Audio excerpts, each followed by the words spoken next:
अस्सलाम वालेकुम dear students, hope you all are fine. जितने बच्चे भी इस टाइम जूम पे मुझे सुन रहे हैं, क्लास में बैठे हैं, रिकॉर्डिंग में सुनेंगे, उम्मीद है आप सब ठीक हैं, खैरियत से हैं। डियर स्टूडेंट्स, आज हम अपने चैप्टर का chemistry grade 9 unit number 9 acid base का लास्ट नॉलेज डिस्कस करेंगे। मेरी रूटीन रहती है कि मैं जब भी कुछ नया पढ़ाने लगता हूं तो पीछे मैं रिकॉल ज़रूर कर देता हूं ताकि आपको याद रहे हमने पढ़ा क्या क्या हुआ है। तो ये हमारे फर्स्ट नॉलेज था जिसमें हमने एसिड बेस को डिफाइन किया था। दो तरह से डिफाइन किया था, प्रोटॉन की बेस पे डिफाइन किया था और H प्लस OH की बेस पे डिफाइन किया था। ठीक है।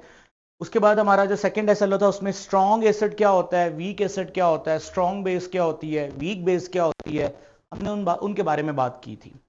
और कल हमने स्पेशली पीएच के बारे में बात की। किसके बारे में बात की? पीएच। अच्छा, मैं थोड़ा आपको बताता चलूं। असल में ना, आप जब बड़ी क्लासों में जाओगे तो इन बातों का फायदा होगा आपको। अभी तो पढ़ना नहीं हमने पीएच और पीओएच को। जिस तरह एक लफ्ज होता है ना पीएच, वैसे ही एक और लफ्ज होता है पीओएच। जिस तरह एक लफ्ज है पीएच और एक क्या है? पीओएच। अगर आप एसिड की बात करते हैं तो नॉर्मली एसिड्स की स्ट्रेंथ को किस में रिप्रेजेंट किया जाता है? पीएच। पीएच से एसिड की स्ट्रेंथ भी पता चल जाती है और बेस की स्ट्रेंथ भी पता चलती है। ऐसा नहीं कि बेस की नहीं पता चलती, बेस की भी पता चलती है। लेकिन प्राइमरीली तौर पे एसिड्स के लिए ज्यादातर हम पीएच यूज करते हैं और बेस की स्ट्रेंथ के लिए क्या यूज करते हैं बेटा? पीओएच। पीओएच से भी एसिड की स्ट्रेंथ पता चल सकती है, बेस की स्ट्रेंथ पता चल सकती है। अब बड़ी क्लासों में फर्स्ट ईयर में आप यही तो पढ़ोगे, about pH and about pOH. इस चैप्टर के मुतालिक 10th में क्या पढ़ोगे? यानी ये चैप्टर आपने 10th में भी पढ़ना है, लेकिन 10th में आपने एसिड बेस के बारे में नहीं पढ़ना। 10th में आपने एसिड और बेस के रिएक्शन की वजह से क्या बनता है? साल्ट, उसके बारे में पढ़ना है। तो ये चीज बड़ी इंपॉर्टेंट है कि आप अभी इस लेवल पे कहां पर हैं। 10th में आपने जाना है तो कहां जाना है, और फर्स्ट ईयर में जब जाओगे तो क्या चीज लेके जानी है आगे। हमारे पुराने जमाने में जिस दौर में हम पढ़ते थे वो पुराना हो गया है। उसमें बड़ा होता पता क्या था? जो 9th में पढ़ा उसको याद किया, 10th में गए। 9th को भूल के 10th में जाना होता था, क्योंकि ये बच्चों के पास ये आर्ट होता था कि वो एग्जाम से पहले पहले 2-3 महीनों में किताब को पता नहीं कैसे याद कर लेते थे, और उसको याद करने के बाद अच्छे मार्क्स भी ले लेते हैं, और उसके बाद प्रमोट हो जाते हैं 10th में। और जब वो 10th में जाते हैं तो 9th को डिलीट करते हैं अपने माइंड से, पहले कुछ याद नहीं होता 9th का। इसी तरह 10th को भी इसी तरह से पढ़ते हैं, सबक की तरह याद करते हैं। जहां समझ ना भी आया खैर है, फर्स्ट ईयर में चले जाते हैं। फर्स्ट ईयर में वो खाली हाथ आते हैं, बिल्कुल खाली हाथ। जो 9-10 में पढ़ा पढ़ा था, सर दोबारा पढ़ाएं। अब ये जो नया करिकुलम आया 2023 का, वो ये नहीं है, वो ऐसा है ही नहीं। इसलिए ये क्राइम होगा कि अगर कोई टीचर आपको ये कहे कि बेटा ये छोड़ दो, इंपॉर्टेंट नहीं है। वो हो सकता है इस एंगल में कहे तुम्हें याद ना करना पड़े, लेकिन उस चीज को छोड़ने की वजह से नुकसान कहां पे होगा? अगली क्लासेस में। सीडी है ना, एक सीडी, steps. These SLOs are steps, ladder steps. आपने एसिड बेस के कंसेप्ट को यहां से शुरू करना है और यहां तक ले जाना है 12वीं जमात तक। ये 9th है, ये 10th है, ये फर्स्ट ईयर है, ये सेकंड ईयर। अब आपने कॉन्सेप्ट को यहां तक ले जाना है। अब बीच में आपने 10th में कुछ छोड़ दिया, 11th में कुछ छोड़ दिया, पढ़ा ही ना आपने। ये इवन के आप स्टेप पे तो चढ़ गए, लेकिन आपको पता ही नहीं आपने 10th में क्या पढ़ना है, आपने 11th में क्या पढ़ना है, आपने 12th में क्या पढ़ना है, आपको मंजिल ही नहीं पता, रास्ता ही नहीं पता। तो आप अपना कॉन्सेप्ट कभी भी बिल्ड नहीं कर सकते। इसलिए एक तो आप सबसे ये रिक्वेस्ट है कि आप करिकुलम को डाउनलोड करके अपने पास रखा करें। करिकुलम डाउनलोड करके मैं आपको ग्रुप में शेयर कर देता हूं, करिकुलम ग्रुप से ले लें। उस करिकुलम को जब आप खोलेंगे ना, तो 9th में क्या पढ़ना है एसिड बेस के बारे में, 10th में क्या पढ़ना है एसिड बेस के बारे में, फर्स्ट ईयर में क्या पढ़ना है एसिड बेस के बारे में, बहुत सारे टॉपिक ऐसे होंगे जो 9th में भी होंगे और 10th में भी होंगे। उससे आपको मेंटल सेटिस्फेक्शन मिलेगी कि ये चीज हमने 9th में पढ़ी है, 10th में पढ़ने की जरूरत नहीं पड़ेगी। फॉलो कर रहे हैं? तो बुक के साथ साथ कैरिकुलम को भी आप फोटोकॉपी करवा लें और उसको देखा करें, क्योंकि एग्जाम बुक से नहीं आना। बार बार आपको मैं बता रहा हूं, एग्जाम कहां से आना है? आपके कैरिकुलम में से आना है, एसएलओस में से आना है। तो आपको इतनी एक्सपर्टी होनी चाहिए कि आपको कम से कम क्या देखना आना चाहिए, कैरिकुलम देखना आना चाहिए। फॉलो कर रहे हैं मेरी बात को? चलें जी, इसलिए मैं बार बार फोकस करता हूं एसएलओस के ऊपर। ये सारी बातें हमने लास्ट लेक्चर में 3-4 दिन के अंदर कंक्लूड की। कॉन्जुगेट एसिड, कॉन्जुगेट बेस अच्छी तरह प्रैक्टिस भी कर ली। Weak acid, weak base, pH का, पीओएच का कंसेप्ट इसलिए लिया था। आज हमने 9.3 नॉलेज को कंक्लूड करना है। नॉलेज 9.3 में दो एसएलओस थे। पहली बात तो हम देख चुके थे, recognize that bases are oxides. यहां बेसिस क्या होती हैं बेटा? ऑक्साइड्स होती हैं। यहां क्या होती हैं? हाइड्रोक्साइड्स। किसकी? मेटल्स की। And that alkalis are water soluble bases. वो बेसिस जो पानी में हल होती हैं, हमने उनको एक और नाम दिया था। क्या नाम दिया था? अल्कलीज का। ये सारी बातें हम देख चुके हैं। आज का जो हमारा टारगेट एसएलओ है वो है identify the characteristics properties of basis in terms of their reaction with acids and ammonium salt. यानी कि बेसिस के हमने रिएक्शन पढ़ने बेटा किसके साथ? एसिड्स के साथ एंड अमोनियम सॉल्ट के साथ। मैं आपको हल्का सा एक स्ट्रक्चर बना देता हूं हमने पढ़ना क्या। आज के इस लेक्चर में दोबारा एक दफा एसएलओ को देख लें। हमने आइडेंटिफाई करना है प्रॉपर्टीज को बेसिस की। मसलन ये एक बेस है, इसका हमने रिएक्शन करवाना है फर्स्ट ऑफ ऑल बेटा किसके साथ? शाबाश, एसिड के साथ। अब इसके अंदर क्या क्या कंडीशन हो सकती हैं? कंडीशन नंबर 1, स्ट्रॉन्ग बेस का स्ट्रॉन्ग एसिड के साथ रिएक्शन हो सकता है। इसमें एक और कंडीशन हो सकती है, वो क्या हो सकती है? शाबाश, वीक बेस का, शाबाश, वीक बेस का किससे रिएक्शन हो सकता है? स्ट्रॉन्ग एसिड के साथ रिएक्शन हो सकता है। ऐसा भी हो सकता है कि बेस हमारे पास वीक हो, एसिड हमारे पास क्या हो जाए? शाबाश, स्ट्रॉन्ग एसिड हो जाए। ऐसा भी हो सकता है कि वीक बेस के साथ एसिड भी हमारे पास क्या हो जाए? वीक हो जाए। यानी अगर एसएलओ आ गया ना कि बेस का एसिड से रिएक्शन, समझो, तो इसका मतलब आपको हर पॉसिबिलिटी क्लियर होनी चाहिए। आइदर एसिड बेस दोनों स्ट्रांग भी हो सकते हैं, आइदर एसिड बेस दोनों वीक भी हो सकते हैं। उनमें से एक स्ट्रांग भी हो सकता है, एक वीक हो सकता है। हमने सारी सिचुएशन को डील करना है आज। एक बात, यानी ये हमारा खाका है, ये हमारी आउटलाइन है, इसको हमने कवर करना है। तो एसएलओ का एक छोटा सा पार्ट क्लियर हो गया। क्या पार्ट क्लियर हो गया? कि हमने बेसिस का किससे रिएक्शन पढ़ लिया बेटा? एसिड्स। साथ साथ किसके साथ रिएक्शन पढ़ना है बेटा? अमोनियम सॉल्ट्स के साथ। किसके साथ? अमोनियम सॉल्ट्स के साथ। यानी अगली चीज क्या होगी? बेसिस चाहे स्ट्रांग हैं चाहे वीक बेसिस हैं, दोनों का हम अलग अलग अमोनियम सॉल्ट्स के साथ रिएक्शन पढ़ेंगे। अमोनियम सॉल्ट्स के साथ थोड़ा रिएक्शन पढ़ेंगे। शुरू करते हैं अपने लेक्चर को। कल हमने पीएच के बारे में डिटेल से देखा, अल्कलीज के बारे में डिटेल से देखा, स्ट्रॉन्ग वीक बेसिस के बारे में कुछ ना कुछ इंफॉर्मेशन हमने कंक्लूड की। मेटल ऑक्साइड्स के बारे में कल हमने पढ़ लिया था, मेटल ऑक्साइड्स कैसे बेसिस बनाते हैं, हमने वो सारी चीजें कंक्लूड कर ली थी। आज हमने यहां से रिएक्शन पढ़ना है, रिएक्शन विद एसिड्स, जिससे हम क्या बोलते हैं बेटा? न्यूट्रलाइजेशन। ले जी, पहले इसकी सिमुलेशन देखते हैं, फिर हम इस पे आते हैं जी। सिमुलेशन प्ले करते हैं, सिमुलेशन से ये सारा हमें समझ आएगा जी। इसको फुल स्क्रीन कर दें यहां से। अच्छा जी, एक काम करते हैं कि हम इसमें बेस को ऐड करते हैं। सबसे पहले ये बेस मैंने ऐड की NaOH।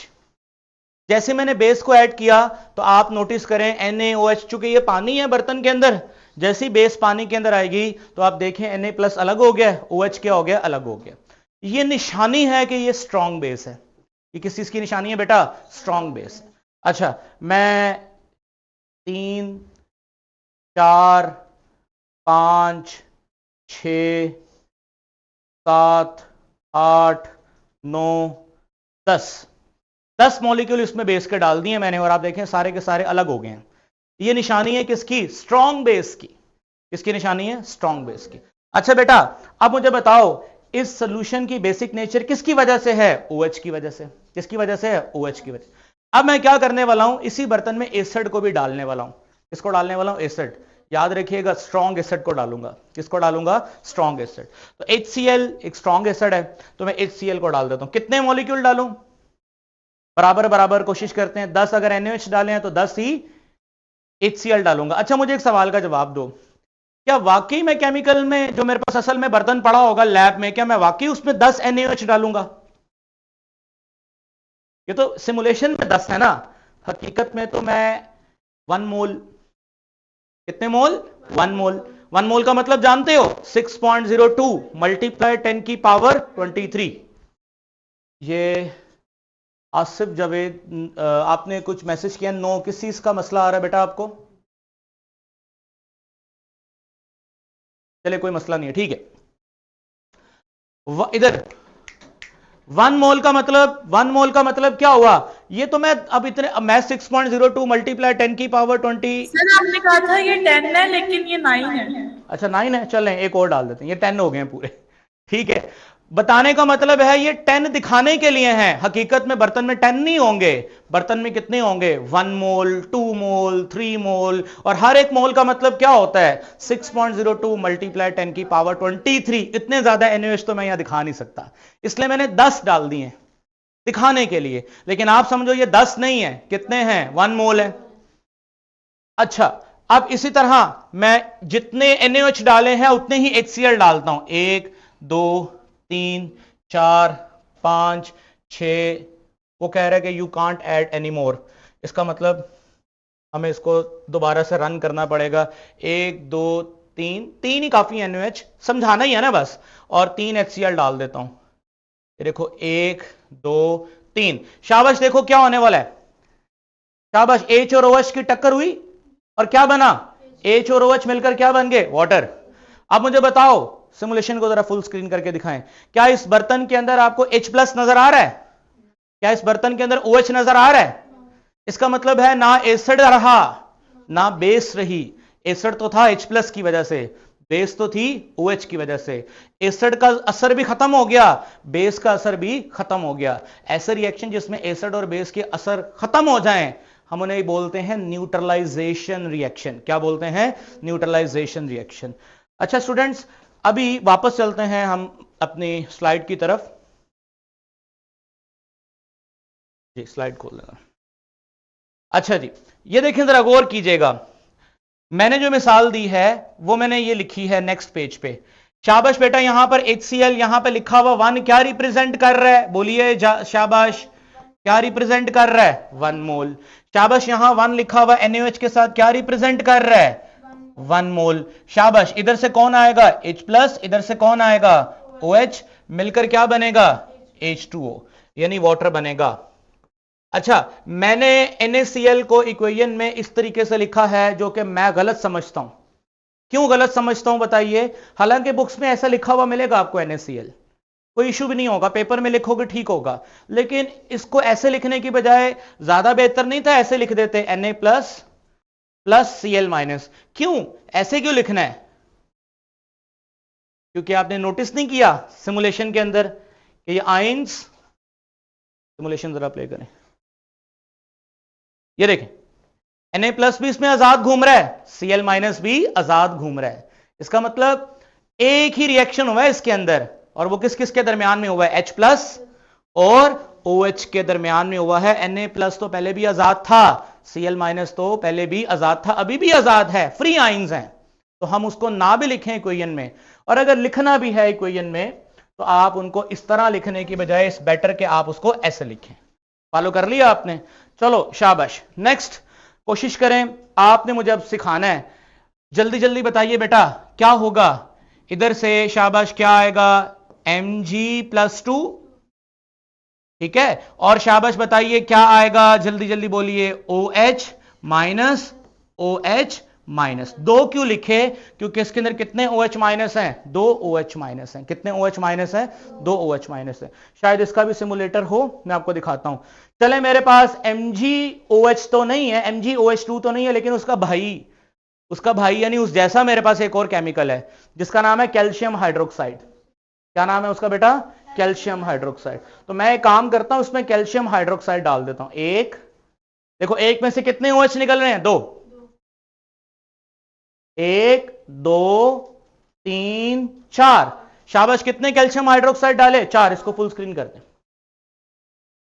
अब 4 से OH कितने निकले? 8। 4 से OH कितने निकले? 8। ऐसे ही है ना? अब आप मुझे अपने दिमाग से सोच के बताओ, इसमें मैं, अच्छा फर्क कितना है कि किताब में मैग्नीशियम लिखा हुआ है तो मैंने यहां पर क्या लिख दिया है, कैल्शियम। मैग्नीशियम पे भी +2 चार्ज होता है, कैल्शियम पे भी +2। शाबाश बताओ, H2SO4 डालना है मैंने, H2SO4, कितना H2SO4 डालूं, कितने मॉलिक्यूल डालूं, दिमाग से सोचो। 2। क्यों 2? क्यों भाई 2 क्यों डालूं इसमें? सर 4। 4, बिल्कुल 4। क्यों, देखिए जरा खुद देखिएगा, क्योंकि एक H2SO4 में से कितने H+ निकलने हैं, 2। H2SO4 है ना, 2 H+ हैं, तो OH कितने हैं, 8। और बोलो ना, OH कितने हैं, 8। तो मुझे H2SO4 भी, H2SO4 में से H2 कितने चाहिए, 8। H2 8 तब मिलेंगे जब मैं 4 H2SO4 डालूंगा। ये देखें, किधर गया, अच्छा मैंने एक ऐड भी कर दिया इसको, चलें, इसका मतलब दोबारा करूं या यहां समझ आ गया आपको? मैं इसको दोबारा कर देता हूं, टाइम कौन सा लगता है, 1 2 3 4, ये 4 ऐड किए हैं, तो यहां से भी 1 2 3 4, देखो ना मेरा काम हो गया पूरा।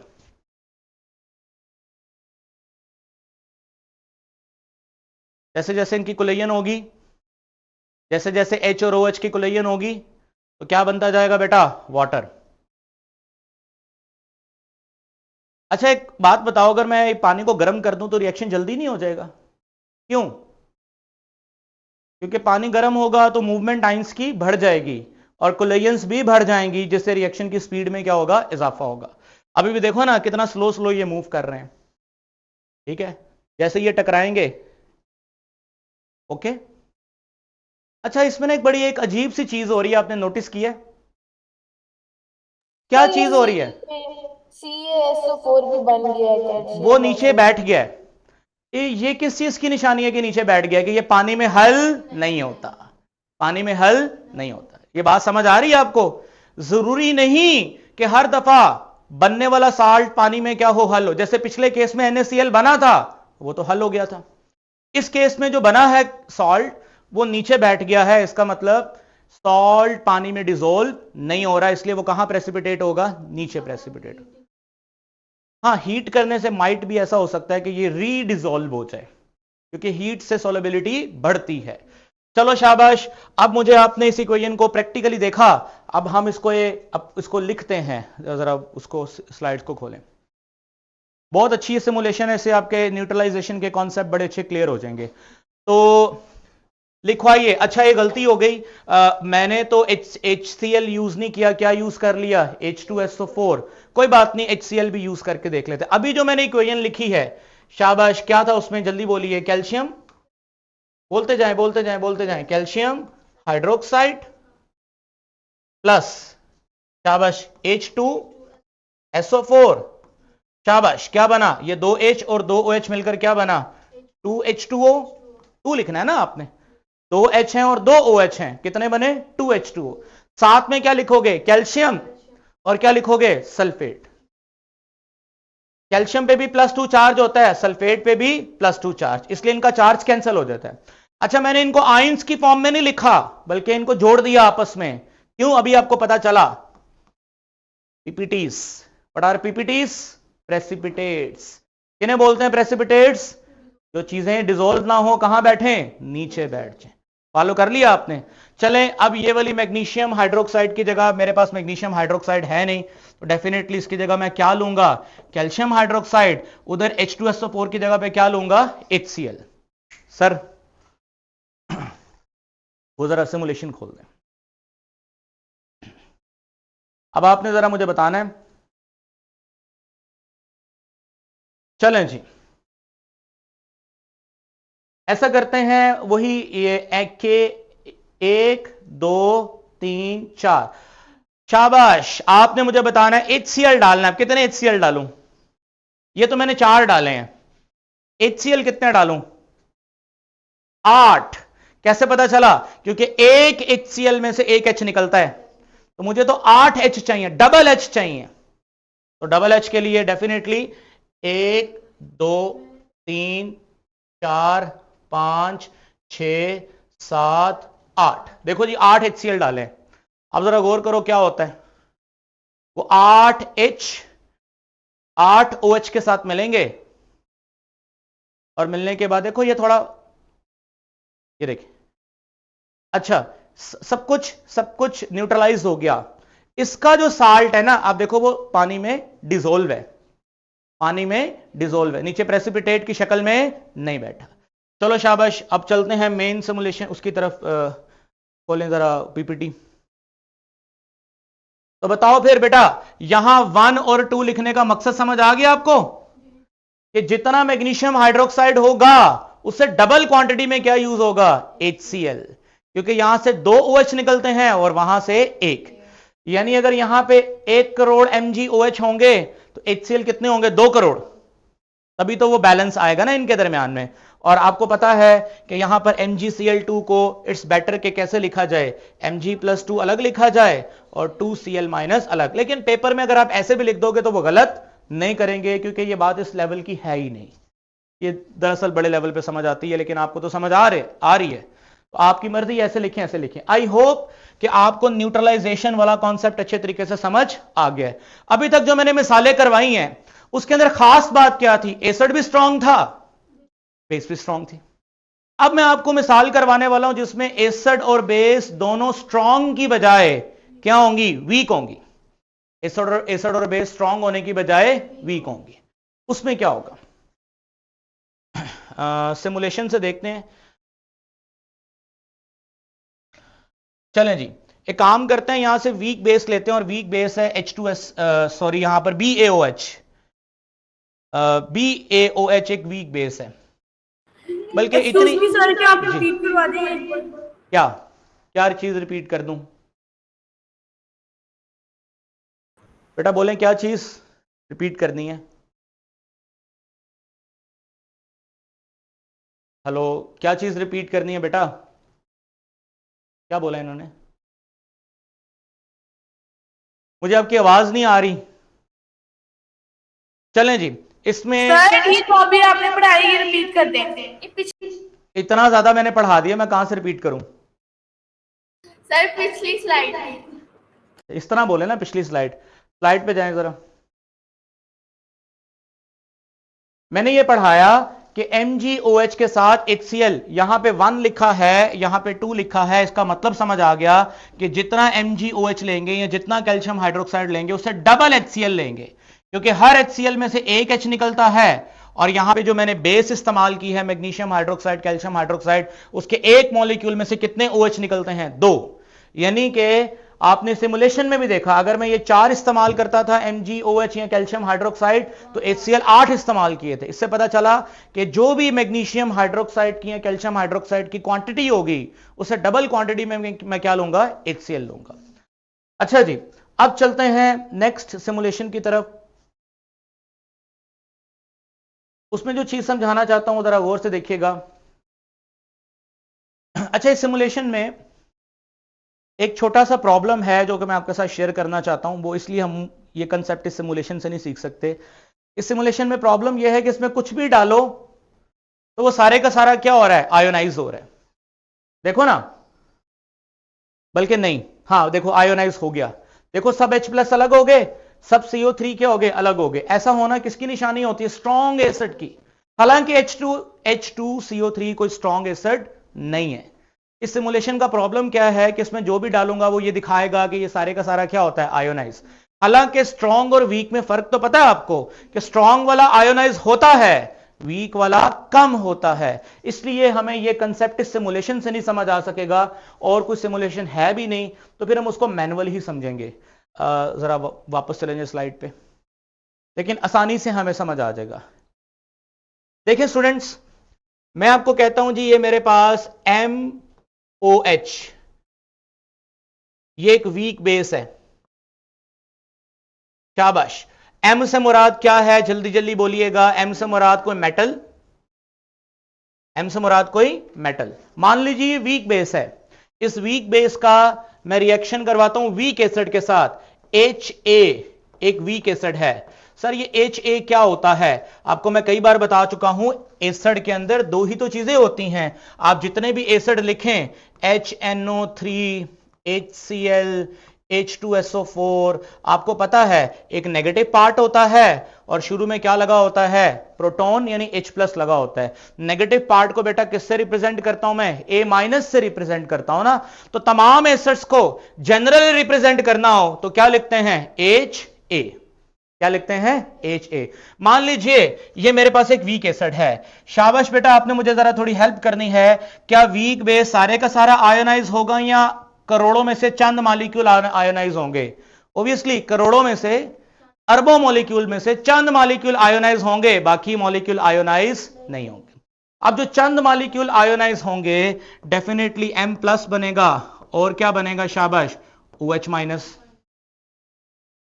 ज्यादातर मॉलिक्यूल्स इसी हालत में पड़े हुए हैं, कुछ मॉलिक्यूल ब्रेक हुए और इस हालत में आ गए। इसी तरह इसके भी कुछ मॉलिक्यूल टूटेंगे और इस हालत में आएंगे। किस हालत में आएंगे बेटा, H+ और A-। शाबाश, चंद टूटे हुए मॉलिक्यूल्स के H+ और OH मिलेंगे आपस में और बेटा क्या बना देंगे, शाबाश बताओ बेटा क्या बना देंगे, H2O। समझ गए हो? अब मेरी बात को ध्यान से सुनना है, अपने आप को समझ आएगा। मुझे स्क्रीन पे लेके आए बेटा। जब H+, ये मेरा हाथ H+ है, ये मेरा हाथ OH है, जब ये मिलेंगे तो क्या बनता है, वाटर। बॉन्ड बना या टूटा, बोलो बोलो, बॉन्ड बना। पिछले चैप्टर में क्या सीख के आए हो, जब बॉन्ड बनता है तो एनर्जी रिलीज होती है, एनर्जी रिलीज होती है। अब अपने दिमाग से पूछो, जब वीक एसिड का वीक बेस के साथ रिएक्शन होगा, एनर्जी ज्यादा रिलीज होगी या थोड़ी रिलीज होगी, थोड़ी रिलीज होगी। कैसे पता चला आपको, थोड़े से H+ हैं, थोड़े से OH हैं, थोड़े थोड़े H+, थोड़े थोड़े OH, थोड़े थोड़े बॉन्ड बनेंगे, चंद वाटर मॉलिक्यूल बनेंगे, एनर्जी ज्यादा रिलीज नहीं होगी। इन केस जब स्ट्रॉन्ग एसिड है और स्ट्रॉन्ग बेस है तो तब सारे H निकलेंगे और सारे ही OH आएंगे, सारे ही मिलकर पानी बना देंगे, हीट भी ज्यादा रिलीज होगी। समझ रहे हो? तो ये निशानी होती है कि जब भी वीक एसिड वीक बेस को मिलाएंगे तो हीट थोड़ी रिलीज होगी, और जब भी स्ट्रॉन्ग एसिड स्ट्रॉन्ग बेस को मिलाएंगे तो हीट ज्यादा रिलीज होगी, क्योंकि स्ट्रॉन्ग एसिड बेस के मुकाबले रिएक्शन से वाटर ज्यादा बनेगा और वीक एसिड बेस के मुकाबले में रिएक्शन कम बनेगा। क्या ये मेरी बात समझ आ गई आपको, निशानी समझ आ गई, रिकॉग्नाइज करना आ गया आपको? अच्छा, अब दो केसेस और हैं। कौन कौन से केसेस हैं? एक है weak base but strong acid, यानी एक चीज स्ट्रॉन्ग कर दी है, शाबाश, एक चीज को बेटा क्या कर दिया है, स्ट्रॉन्ग, एक चीज को क्या कर दिया है, वीक। अब मेरी बात दोबारा सुनो ध्यान से। स्ट्रॉन्ग एसिड तो अपना हक अदा करेगा, क्या, ज्यादा से ज्यादा क्या देगा, H+, ज्यादा से ज्यादा H+ देगा, लेकिन बेचारा वीक बेस चंद ही OH दे पाएगा। ये दो लिखने का मतलब दो नहीं है, दो लिखने का मतलब ये बताना कि बेस में से कम OH निकलेंगे और H में से, यानी एसिड ज्यादा H देगा और बेस कम OH, वीक और स्ट्रांग होने की बेस पे। शाबाश, इनके मिलने से क्या बनेगा, जल्दी बोलो, जल्दी बोलो भी, क्या बनेगा, H2O। अब भाई ये तो यूज हो गया, ये तो यूज हो गया, ये यूज हो गया, ये यूज हो गया, बट बाकी तो वैसे के वैसे ही पड़े हुए हैं। क्या पानी थोड़ा बना या ज्यादा बना, थोड़ा ही बना ना, तो इस केस में भी हीट कम रिलीज होगी। आप उल्टा कर दो, उल्टा करने का मतलब क्या है कि आप यहां पर वीक बेस की बजाय स्ट्रॉन्ग बेस कर दो, स्ट्रॉन्ग एसिड की बजाय वीक एसिड कर दो, तो यही मामला उल्टा हो जाएगा। अब क्या ज्यादा पैदा होंगे, OH तो ज्यादा होंगे लेकिन H क्या होंगे, कम, फिर पानी थोड़ा बनेगा तो फिर हीट कम रिलीज होगी। इसका मतलब दो निशानी है, अगर हीट ज्यादा रिलीज होगी तो समझो एसिड भी स्ट्रांग है, बेस भी स्ट्रांग है, और अगर हीट नॉर्मल से बहुत कम रिलीज हो तो समझ लेना एसिड बेस दोनों वीक हो सकते हैं, इवन के एक एसिड भी वीक हो सकता है या एक बेस भी वीक हो सकती है। आई होप कि इस तरीके से आपको न्यूट्रलाइजेशन का हर एस्पेक्ट अच्छे तरीके से क्लियर हो चुका है। तो हमारे एसएलओ का ये पार्ट तो मुकम्मल हुआ। अब दोबारा एसएलओ को देखते हैं कि क्या हमने उसको कॉन्कर कर लिया। एसएलओ था हमारा, प्रॉपर्टीज पढ़नी हमने शाबाश किसकी, बेसिस की, in terms of their reaction with acids, not acid, acids. Acids एक से ज्यादा तरह के, नॉट बेस, बेसिस। आइडेंटिफाई करने का मतलब हमें पहचान हो जाए कब स्ट्रॉन्ग एसिड है और कब वीक। समझ आ गया आपको एसएलओ। अब आगे चलते हैं, आखिर में है कि एसिड्स के आपने, अच्छा ये तो हो गया, अब बेसिस के रिएक्शन करवाने हैं बेटा किसके साथ, अमोनियम सॉल्ट के साथ।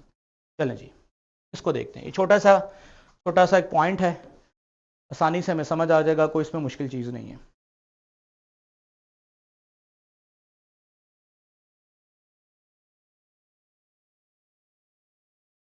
ये देखें जी,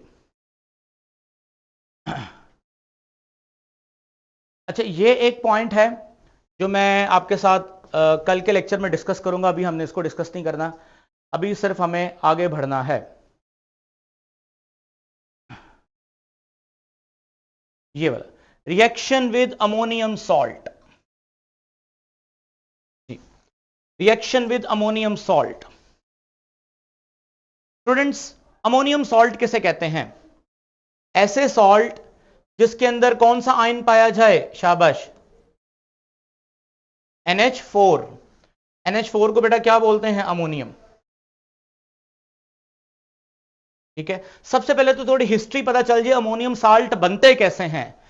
डियर स्टूडेंट्स अभी तक तो आपने ये सीख लिया, एसिड का बेस के साथ रिएक्शन होता है तो रिजल्ट क्या होता है, शाबाश साल्ट, और साथ में क्या, वाटर। देखा ना अभी आपने। अब एक काम करते हैं, मैं आपके सामने एसिड रखता हूं HCl, शाबाश, बेस रखता हूं अमोनिया। मुझे बताओ ये प्रोटॉन डोनेट करेगा और ये प्रोटॉन क्या करेगा, एक्सेप्ट। और बताओ फिर क्या बनेगा, शाबाश NaCl बनेगा और H2O बनेगा। और NaCl कहां से आ गया, NaCl तो है ही नहीं यहां पे। NaCl कैसे बनेगा, NH4 प्लस बनेगा और साथ में क्या बनेगा, Cl माइनस। अब ये प्लस माइनस एक दूसरे को क्या करेंगे, अट्रैक्ट। देखा था वो पीपीटीज प्रेसिपिटेट बनते हैं, अभी देखा था ना आपने, इनके प्रेसिपिटेट बनेंगे और बदले में हमें क्या मिलेगा, NH4Cl। जी जी बोलें। अब ये जो अमोनियम क्लोराइड बना है, दरअसल हम इसको बोलेंगे साल्ट। कौन सा साल्ट, अमोनियम साल्ट। कौन सा साल्ट, अमोनियम साल्ट। इस प्रोसेस में वाटर नहीं बना, इस प्रोसेस में वाटर नहीं बना, क्योंकि पूरे ना इसके अंदर आप देखो ना OH है ही नहीं। क्या नहीं है, ये वो बेस नहीं है जो OH वाली है। आपने पढ़ा था ना, बेसिस जरूरी नहीं जिनमें OH हो, बेसिस वो भी होती हैं जो प्रोटॉन को क्या करें, एक्सेप्ट करें। लॉरे ब्रॉन्स्टेड का कंसेप्ट याद है आपको। इसलिए यहां वाटर नहीं बनेगा, साल्ट बनेगा। जो साल्ट बनेगा हम उसको अमोनियम साल्ट कहेंगे। अब उस अमोनियम साल्ट का हमने बेस के साथ क्या करवाना है बेटा, रिएक्शन। एक याद रखना, जब भी अमोनियम साल्ट का बेस के साथ रिएक्शन होगा तो बेटा साल्ट और वाटर तो बनेगा, साथ में कौन सी गैस रिलीज होगी, अमोनिया गैस। इस इक्वेशन का जरा मैं ऑपरेशन कर देता हूं थोड़ा सा। सर ऑपरेशन से मुराद क्या है, ये देखें, Ca, शाबाश शाबाश बोलो, OH, OH किसके साथ रिएक्शन हुआ, अमोनियम क्लोराइड के साथ। अमोनियम क्लोराइड के साथ होगा क्या, यहां से कैल्शियम दोनों Cl के साथ मिलेगा, क्या बनेगा, जल्दी जल्दी बोलो, कैल्शियम क्लोराइड बनेगा। शाबाश, हर अमोनियम में से H प्लस वापस आएगा, OH के साथ मिलेगा, शाबाश क्या बनेगा, 2H2O।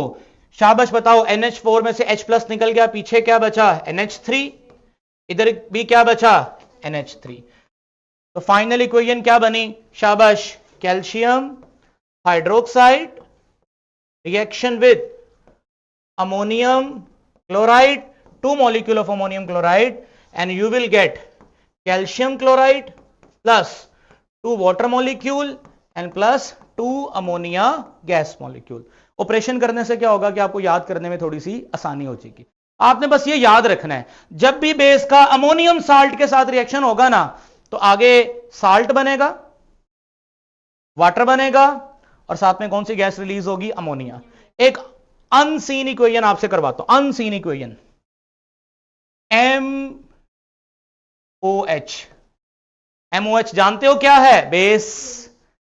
तो बताओ, अमोनियम क्लोराइड, मेरे लिए तो बहुत आसान है ये सर, MCl मिलेगा, क्योंकि मुझे पता है यहां M पे क्या चार्ज है? +1, OH पे क्या चार्ज है? -1। MCl मिलेगा, MCl बन गया। MCl क्या है? साल्ट। M से मुराद मेटल, शाबाश। OH, और यहां से अमोनियम से निकलने वाला H मिलेगा, क्या बनेगा? शाबाश, H2O। पीछे कौन सी गैस बचेगी? NH3। तो जब भी अमोनियम साल्ट का बेस के साथ रिएक्शन होगा बच्चों, तो एक चीज एक्स्ट्रा बनेगी, और वो कौन सी गैस है? Ammonia gas. आई होप कि ये नॉलेज कंप्लीट हो गया है। कल हम इंशाल्लाह एक नया नॉलेज स्टार्ट करेंगे, लेकिन उससे पहले ये 2 पॉइंट्स जो मैंने आज हाईलाइट किए हैं, इनको हम रिकॉल भी करेंगे और कल इसके क्वेश्चन बैंक को भी डिस्कस करेंगे।